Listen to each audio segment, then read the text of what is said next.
آج ہم بے سکون ہیں، پریشان ہیں، ڈپریشن میں ہیں، انزائٹی میں ہیں۔ ان ساری چیزوں کا ایک ہی علاج ہے،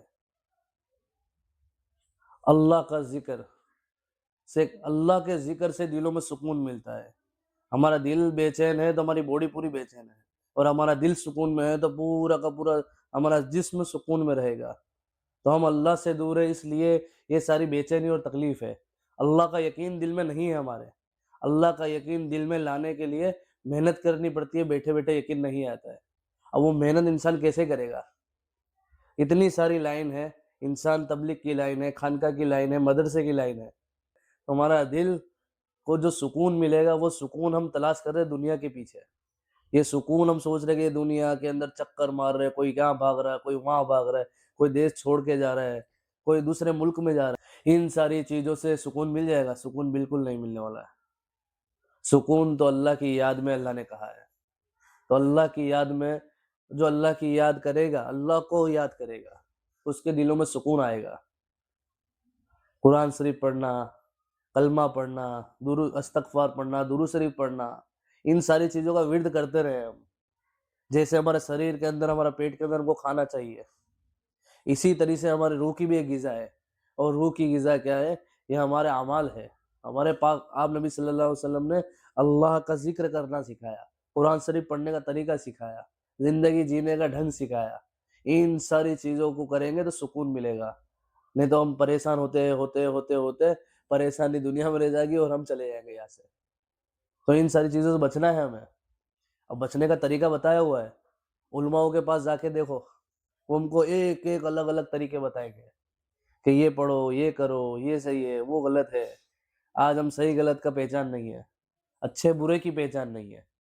بس ایک ہی چیز ہے کہ کامیاب ہو جاؤ، کامیاب ہو جاؤ۔ دنیا دنیا دنیا دنیا، بھاگتے بھاگتے بھاگتے بھاگتے بھاگتے مر جانا ہے، اور جیسے مرو گے ویسے اٹھایا جائے گا، اور جیسے ہی اٹھایا جائے گا، اور پھر جیسا اٹھایا جائے گا ویسا ہی حال ہوگا۔ قیامت کے دن آپ اللہ کے سامنے ہم کو پیش ہونا ہے۔ اب کیا ایسے ہی پیش ہو جائیں گے؟ دنیا دنیا دنیا، اللہ کہیں گے کہ میرے بندے دنیا میں کیا کر کے آیا تھا؟ دنیا دنیا دنیا، تو مجھے کب یاد کیا؟ یا اللہ مجھے پتہ ہی نہیں تھا۔ میں نے نیک بندے تمہارے پاس بھیجے تھے کہ نہیں بھیجے تھے؟ یا اللہ بھیجے تھے، تو پھر تو کیوں نہیں مانا؟ تو کیا کہو گے؟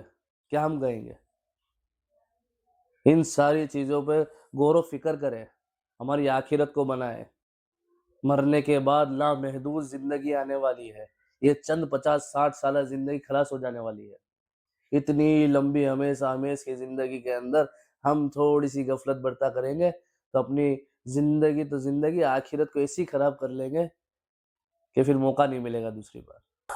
ہمارے نبی پاک صلی اللہ علیہ وسلم نے کہا، اللہ نے کہا ہے کہ تم وہ بہترین امت ہو، اس کو ہم نے لوگوں کی نفع رسانی کے لیے پیدا کیا ہے۔ انسان اور جنات کو جنت کے عوض میں ہم نے خرید لیا ہے، تو ہم بکے بکائے ہیں۔ اب اس کے پیچھے ہم کو کیا کرنا ہوگا؟ ہم کو بھی دین پہ آنا ہوگا، ہم کو بھی نیک بننا ہوگا، اور لوگوں تک بھی پہنچانا ہوگا۔ جیسے آپ نبی صلی اللہ علیہ وسلم جاتے تھے ایک ایک صحابی کے پاس، ایک کے گھر میں 70 مرتبہ جاتے تھے، مینا میں، مدینہ میں، طائف کے میدانوں میں، کہاں کہاں نہیں گئے میرے نبی پاک صلی اللہ علیہ وسلم۔ اس دین کو لے کر، ان دین کی فکروں کو لے کر، ہماری زندگی صرف کیا کمانا اور گھر گھر کمانا؟ نہ ہم 5 وقت کی نماز پڑھتے ہیں صحیح سے، فرض پڑھتے تو سنت نہیں پڑھتے، اور سنت پڑھ لیتے تو نفل نہیں پڑھی جاتی۔ عیسیٰ کی 17 رکعت ہم مشکل سے پڑھ سکتے ہیں کبھی کبھار۔ تو یہ کیا ہم زندگی میں سکون لے آئیں گے، کامیابی لے آئیں گے؟ قیامت کے دن عمل نامہ اگر سیدھے ہاتھ میں آ گیا تو ہم زور زور سے خوشی منائیں گے کہ میں کامیاب ہو گیا، میں کامیاب ہو گیا۔ اگر عمل نامہ الٹے ہاتھ میں آ گیا تو ہم ناکام ہو جائیں گے، ہلاک ہو جائیں گے۔ اصل ناکامی وہاں جا کے پتہ چلے گی، دنیا کے اندر کچھ پتہ نہیں چلنے والا ہے۔ تھوڑی سی پریشانی، ڈپریشن، یہ سب آ کے چلا جائے گا، موت آ جائے گی۔ موت آنے کے بعد قبر میں پتہ چلے گا کہ کتنا گھاٹے کا سودا ہم نے کیا ہے۔ تو تھوڑا سا ہم دماغ لگائیں، ہماری زندگیوں کو نیکی پر لانے کی راہ پہ جائے۔